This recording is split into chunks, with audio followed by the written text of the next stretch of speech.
ନମସ୍କାର ଦର୍ଶକ ବନ୍ଧୁ। ତୁଳସୀର ମଞ୍ଜରୀ ବା ଜଟା ଆପଣଙ୍କୁ କରିବ ଧନବାନ। ତୁଳସୀ ଗଛରେ ମଞ୍ଜରୀ ଆସିବାର ଅର୍ଥ ହେଉଛି ଆପଣଙ୍କ ଘରର ଶୁଭ ସମୟ ଆରମ୍ଭ ହେବାକୁ ଯାଉଛି। ତୁଳସୀ ଗଛରେ ଯଦି ମଞ୍ଜରୀ ଆସିସାରିଛି ତେବେ ବୁଝିଯାଆନ୍ତୁ ଯେ ମା ଲକ୍ଷ୍ମୀ ଆପଣଙ୍କ ଉପରେ ପ୍ରସନ୍ନ ଅଛନ୍ତି। କାରଣ ତୁଳସୀ ବୃକ୍ଷ ହେଉଛି ମା ଲକ୍ଷ୍ମୀଙ୍କର ସ୍ୱରୂପ। ଦର୍ଶକ ବନ୍ଧୁ, ଆଜିର ଏହି ଭିଡ଼ିଓରେ ଆମେ ଆପଣଙ୍କୁ ତୁଳସୀ ମଞ୍ଜରୀର କିଛି ଉପାୟ କହିବାକୁ ଯାଉଛୁ। ଏହି ଉପାୟ ଆପଣ ପାଳନ କରିଲେ ଆପଣ ମା ଲକ୍ଷ୍ମୀ ଓ ଭଗବାନ ବିଷ୍ଣୁଙ୍କ ଆଶୀର୍ବାଦ ପ୍ରାପ୍ତ କରିପାରିବେ। ଦର୍ଶକ ବନ୍ଧୁ, ଆମ ସମସ୍ତଙ୍କ ଘରେ ମା ତୁଳସୀ ପୂଜା ପାଇଥାନ୍ତି।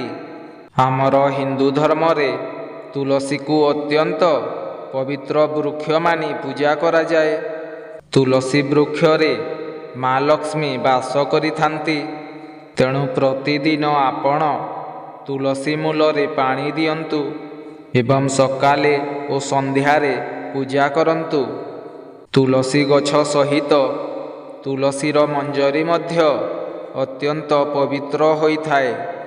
ଯଦି ଆପଣ ତୁଳସୀ ମଞ୍ଜରୀକୁ କିଛି ବିଧିବିଧାନର ସହିତ ଉପାୟ ପାଳନ କରିବେ ତେବେ ଆପଣଙ୍କର ଆର୍ଥିକ ସମସ୍ୟା ଦୂର ହୋଇଯିବ।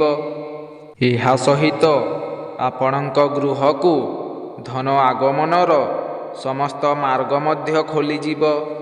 ଅଟକିଥିବା କାର୍ଯ୍ୟ ମଧ୍ୟ ଖୁବ୍ ଶୀଘ୍ର ସମାଧାନ ହୋଇଯିବ। ତୁଳସୀ ମଞ୍ଜରୀର ଏହି ଉପାୟ ପାଳନ କରିଲେ ଆପଣଙ୍କର ସୁଖ ସମୃଦ୍ଧି ଧନ ଐଶ୍ୱର୍ଯ୍ୟର ବୃଦ୍ଧି ଘଟିବ। ଆପଣ ଧନବାନ ହୋଇଯିବେ। ଆପଣଙ୍କର ଘରର ସଦସ୍ୟମାନେ ବହୁତ ଉନ୍ନତି କରିବେ। ତେଣୁ ଏହି ସବୁ ଉପାୟ ଜାଣିବା ପାଇଁ ଭିଡ଼ିଓଟିକୁ ଶେଷ ପର୍ଯ୍ୟନ୍ତ ନିହାତି ଦେଖନ୍ତୁ। ବନ୍ଧୁଗଣ, ଯେତେବେଳେ ଆପଣଙ୍କ ତୁଳସୀ ଗଛରେ ମଞ୍ଜରୀ ଆସୁଛି ତାକୁ ତୋଳି ନେଇଯାଆନ୍ତୁ। ସେହି ମଞ୍ଜରୀକୁ କେବେ ବି ଫୋପାଡ଼ନ୍ତୁ ନାହିଁ, ବରଂ ତାକୁ ନାଲି କପଡ଼ାରେ ବାନ୍ଧି ଠାକୁରଙ୍କ ଘରେ ରଖିଦିଅନ୍ତୁ। ବନ୍ଧୁଗଣ, ଆଜିକାଲିକା ଜୀବନରେ ସୁଖରେ ରହିବାକୁ ହେଲେ ମନୁଷ୍ୟକୁ ଟଙ୍କାର ଆବଶ୍ୟକ ହୋଇଥାଏ। ଆପଣ ଯଦି ଧନ ପ୍ରାପ୍ତି କରିବାକୁ ଚାହୁଁଛନ୍ତି ତେବେ ସେହି ତୁଳସୀ ମଞ୍ଜରୀକୁ ନାଲି କପଡ଼ାରେ ବାନ୍ଧି ଆଲମିରାରେ ରଖିଦିଅନ୍ତୁ। ନହେଲେ ଆପଣ ଯେଉଁଠି ସୁନା ରୂପା ଟଙ୍କା ପଇସା ରଖୁଛନ୍ତି ସେଇଠି ରଖିଦିଅନ୍ତୁ। ଏମିତି କରିବା ଦ୍ୱାରା ମା ଲକ୍ଷ୍ମୀଙ୍କର କୃପା ଓ ଆଶୀର୍ବାଦ ନିଶ୍ଚୟ ପ୍ରାପ୍ତ ହେବ। ଘରେ ସ୍ଥିର ଲକ୍ଷ୍ମୀର ବାସ ହେବ। ବନ୍ଧୁଗଣ, ଯଦି ଆପଣ ଯେତେ ରୋଜଗାର କଲେ ମଧ୍ୟ ଧନର ଅଭାବ ହେଉଛି, ଅନାବଶ୍ୟକ ଖର୍ଚ୍ଚ ଆପଣଙ୍କର ଦିନକୁ ଦିନ ବଢ଼ିବାକୁ ଲାଗୁଛି, ତେବେ ଆପଣ ତୁଳସୀର ମଞ୍ଜରୀକୁ ଆପଣଙ୍କର ପର୍ସରେ ରଖନ୍ତୁ।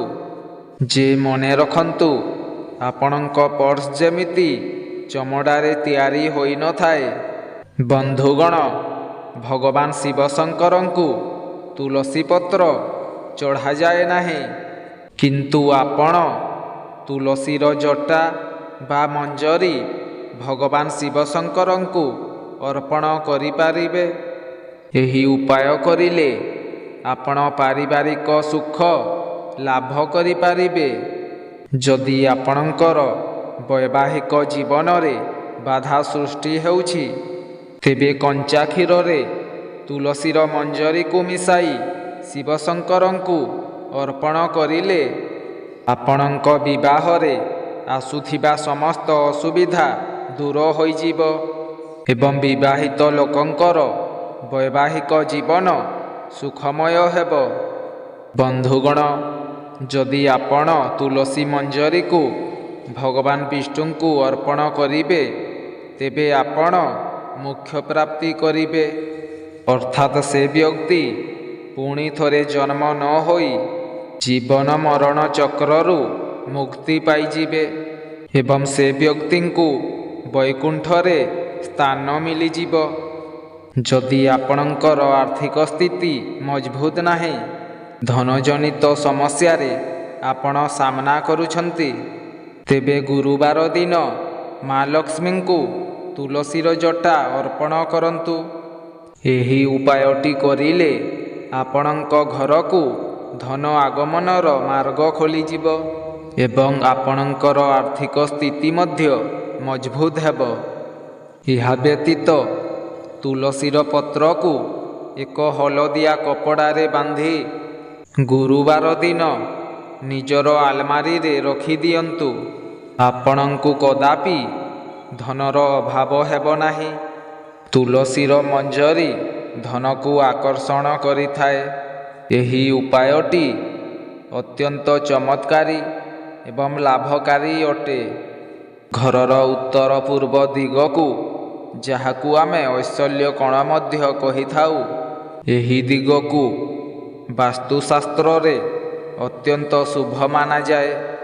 ଏହି ଦିଗରେ ଅଧିକ ସକାରାତ୍ମକ ଉର୍ଜା ରହୁଥିବାରୁ ଏହି ଦିଗରେ ଦେବାଦେବୀଙ୍କର ବାସ ହୋଇଥାଏ।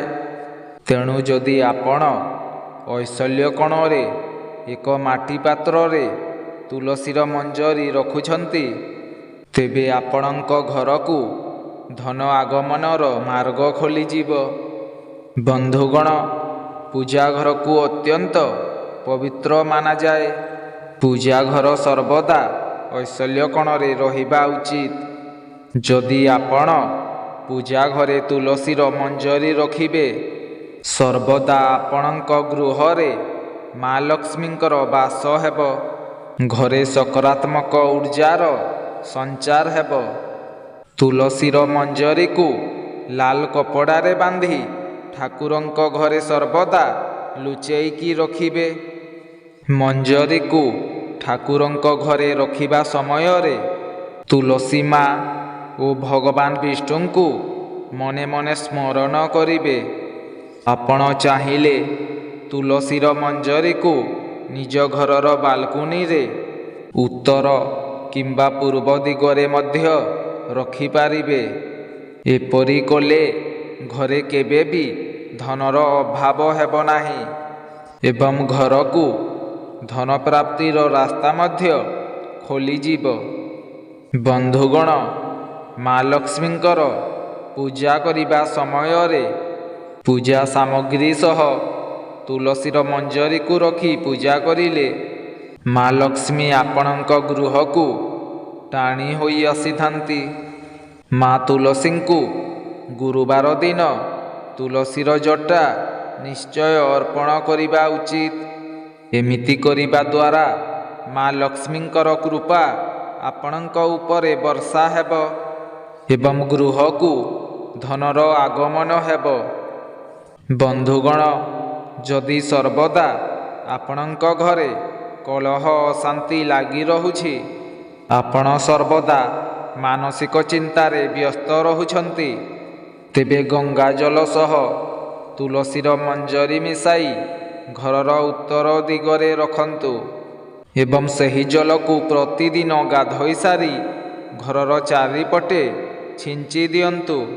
ଏମିତି କରିବା ଦ୍ୱାରା ଘରେ ନକାରାତ୍ମକ ଶକ୍ତି ନଷ୍ଟ ହେବ ଏବଂ ସକାରାତ୍ମକ ଶକ୍ତିର ସଞ୍ଚାର ହେବ ଏବଂ ଘରେ ଦୈବୀ ଶକ୍ତିର ବାସ ମଧ୍ୟ ହେବ। ବାସ୍ତୁଶାସ୍ତ୍ର ଅନୁସାରେ ଘରର ଉତ୍ତର ପୂର୍ବ ଦିଗ ଧନକୁ ଆକର୍ଷଣ କରିଥାଏ।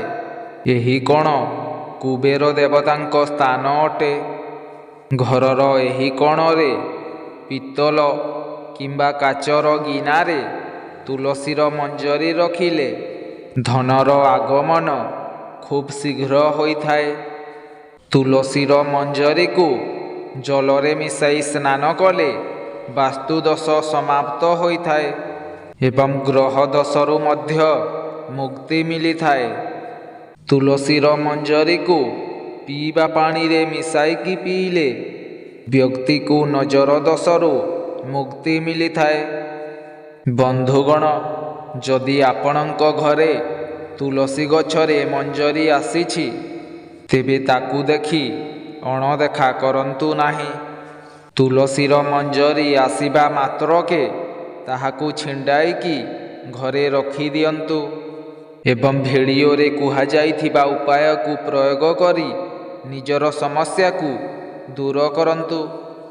ଶାସ୍ତ୍ରରେ ବର୍ଣ୍ଣିତ ଅଛି, ଭଗବାନ ବିଷ୍ଣୁଙ୍କୁ ତୁଳସୀର ମଞ୍ଜରୀ ଏବଂ ତୁଳସୀ ପତ୍ର ଅତ୍ୟନ୍ତ ପ୍ରିୟ ହୋଇଥାଏ। ଶୁକ୍ରବାର ଦିନ ଭଗବାନ ବିଷ୍ଣୁଙ୍କୁ ତୁଳସୀ ମଞ୍ଜରୀ ଏବଂ ତୁଳସୀ ପତ୍ର ଅର୍ପଣ କରିବା ଅତ୍ୟନ୍ତ ଶୁଭ ହୋଇଥାଏ। ବ୍ୟକ୍ତିକୁ ସମସ୍ତ ପ୍ରକାରର ପାପରୁ ମୁକ୍ତି ମିଳିଥାଏ ଏବଂ ସେ ମୋକ୍ଷ ପ୍ରାପ୍ତି କରିଥାଏ।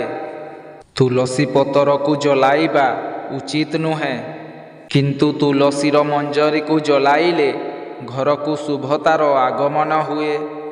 ଅର୍ଥାତ୍ ତୁଳସୀ ମଞ୍ଜରୀକୁ ଦୀପରେ ପକାଇ ଦୀପ ଜଳାଇଲେ ଘରୁ ନକାରାତ୍ମକ ଶକ୍ତି ସବୁ ଦୂର ହୋଇଥାଏ। ତେବେ ଦର୍ଶକ ବନ୍ଧୁ, ଏହା ଥିଲା ତୁଳସୀ ମଞ୍ଜରୀର କିଛି ଗୁପ୍ତ ଉପାୟ, ଯାହାକୁ ବ୍ୟବହାର କରି ଆପଣ ସମସ୍ତ ପ୍ରକାରର ସମସ୍ୟାର ସମାଧାନ କରିପାରିବେ। ବନ୍ଧୁଗଣ, ତୁଳସୀ ମୂଳର ମାଟି ଅତ୍ୟନ୍ତ ପ୍ରଭାବୀ ହୋଇଥାଏ ଏବଂ ଏହାଦ୍ୱାରା ଜୀବନର ସମସ୍ତ ଦୋଷ ଦୂର ହୋଇଥାଏ। ତୁଳସୀ ଗଛ ମୂଳର ମାଟିରେ ତିଲକ ଲଗାଇବା ଦ୍ୱାରା କାର୍ଯ୍ୟରେ ସଫଳତା ମିଳିଥାଏ। ଲୋକ ଆପଣଙ୍କ ପ୍ରତି ଆକର୍ଷିତ ହୁଅନ୍ତି ଏବଂ ଆପଣଙ୍କର ଦୁର୍ଭାଗ୍ୟ ମଧ୍ୟ ଦୂର ହୋଇଥାଏ। ଯଦି ଜଣେ ବ୍ୟକ୍ତି ପ୍ରତ୍ୟେକ ଦିନ 2-3ଟି ତୁଳସୀ ପତ୍ର ସେବନ କରିଥାଏ, ତେବେ ତାକୁ ସର୍ଦ୍ଦି, କାଶ, ଜ୍ୱର ଭଳି ସମସ୍ୟା ହୁଏ ନାହିଁ। କାରଣ ଏହାଦ୍ୱାରା ରୋଗ ପ୍ରତିରୋଧକ କ୍ଷମତା ମଧ୍ୟ ବଢ଼ିଥାଏ। ଏକାଦଶୀ, ଅମାବାସ୍ୟା ଏବଂ ପୂର୍ଣ୍ଣିମା ଦିନ ତୁଳସୀ ପତ୍ର ଛିଣ୍ଡାଇବା ଉଚିତ ନୁହେଁ। ଯଦି ଆପଣ ନିର୍ଦ୍ଧାରିତ ସଂଖ୍ୟାରେ ପ୍ରତ୍ୟେକ ଦିନ ତୁଳସୀ ପତ୍ରର ସେବନ କରନ୍ତି ଏବଂ ପୂଜାପାଠ କରନ୍ତି, ତେବେ 8 ପ୍ରକାରର ସିଦ୍ଧି ପ୍ରାପ୍ତ ହୋଇଥାଏ, ଯାହାଦ୍ୱାରା ବ୍ୟକ୍ତି କୌଣସି ବି ଅସମ୍ଭବ କାର୍ଯ୍ୟକୁ ସମ୍ଭବ କରିପାରେ।